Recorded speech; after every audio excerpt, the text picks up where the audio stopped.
This is a great intro for Ormond because you see the strength of this army. This is the strongest and richest house outside of the Targaryens. The war is ended, there is a new queen, and she sits her father's throne. Ormond is a serious man, puts a lot of emphasis on discipline and order. Am I to trust in the reliability and rectitude of the rogue prince? In comparison, Daemon is way more chaotic, unpredictable. It's the most shameful act to bend the knee. But of course, he's a pragmatist, and there's a bigger scheme at play.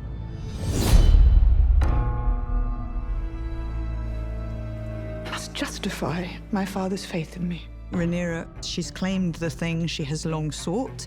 At any rate, we must begin. Episode 3, Rhaenyra's POV, we really were attracted to this idea of Rhaenyra's first few days in office. What of my coronation? It appears, Your Grace, the crown's wealth has been taken. Rhaenyra, up till this moment, has been a rebel leader, but once you become the queen, you have to rule, and there are subjects, and they all need things. Tallow is short. We must requisition a new supply, or... In the matter of the bedchamber. Enough! She's really lacking in confidence at the same time. Your Grace, I urge you, turn your mind to the issue before... There is no issue. Lord Corlys. I defer to the Queen. Useless. So to fill that hole, it's a growing obsession with formalized legitimacy. Aegon is dead, and I now sit the throne. So you now say.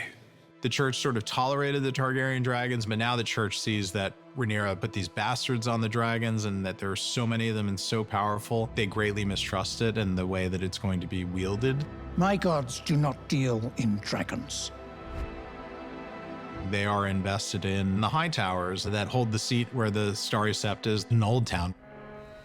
Where is my gold? It was the Master of Coin who removed it. My own father kept that plot from me. Is that so?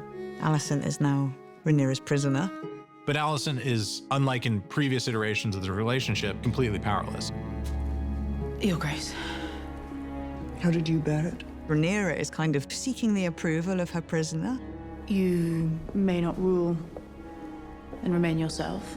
As though you've locked up your conscience in the castle, and you come in periodically to sort of check in and see how they think you're doing. But I dispute that I must become what I am not. Rhaenyra at that point is living in a fantasy where she thinks that part of herself isn't going to be cauterized by the decisions that she has to make. There's an intentional parallel between this scene and Aegon sitting the throne in episode 1 of season 2, where they have a very similar first experience dealing with their public. And such sheep as there are have been taken by dragons. They both want to provide and are being counseled by their hand at the foot of the throne that, well, you can't really do that right now. That would be a bold gesture, Your Grace. It bears discussion in a forum other than this one. Then Madame Sylvie tells her all the rich people were taking everything from the poor. When the highborn take even what little remains and put it aside, while the lowborn starve. She thinks, well, here's an opportunity for me to do something and show the people that I'm on their side. So Rhaenyra has a wonderful plan. And that is to feed disgusting items to these rich, entitled people.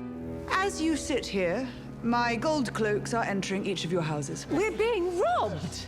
It's a political statement that shows the nobility isn't going to be able to just exploit King's Landing in the way that they were once allowed to do under the previous administration. Mysaria's way of thinking is go straight to the small folk. I bring you gifts for your relief. Right at the foot of her throne are a million King's Landers that are very powerful if they're unhappy. It's, in that moment, really appreciated. I must confess to you now, Alan of Hull and his brother Adam are my sons.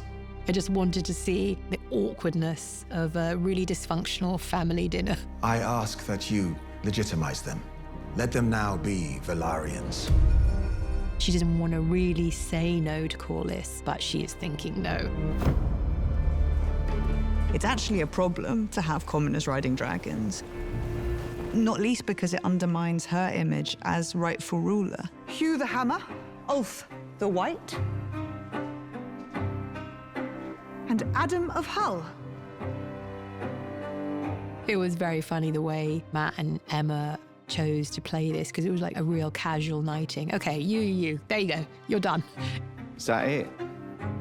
Will swear fealty to your ruler and her cause? It's Rhaenyra making sure that these 3 dragon riders know that they're under her thumb.